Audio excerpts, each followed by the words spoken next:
Jenna, we live completely off the grid here, which means we're not tapped into the public utility systems. So for electricity, we have solar panels up on the roof, and they work great. We're able to run our computers off of them, all of the kitchen appliances. We have to be conscious and aware, especially when it's cloudy. Okay. But yes, and then our water is catchment water, which basically means rainwater. We have these big catchment systems that catch the rainwater. This here to our right is one of our few water catchments on the property.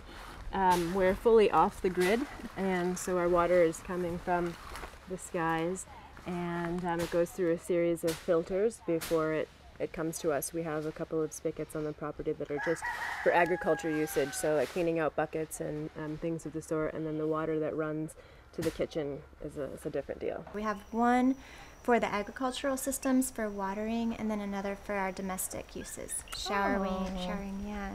And then the drainage from the sink goes down and waters the trees. And then we have internet through a radio satellite system.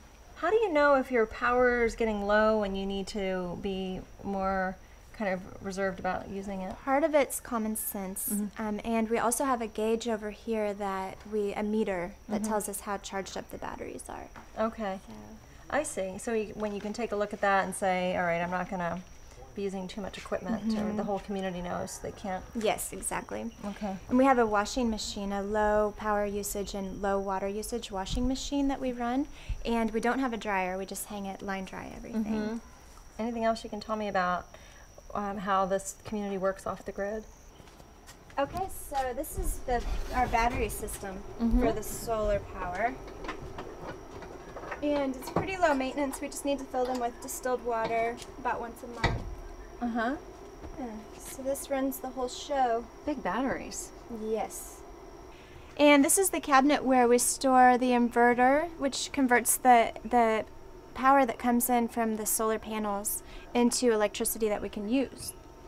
And we've also got our internet, Ethernet hub there. Also, all our utilities are in this little cabinet for the most part. It's very compact. Yes, very organized. Wow, that's pretty impressive. It's great. It's really great. It's really fulfilling to be as sustainable as we are.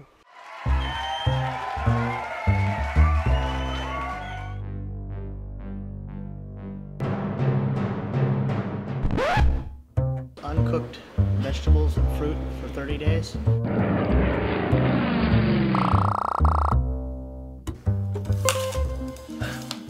Could you go raw for 30 days?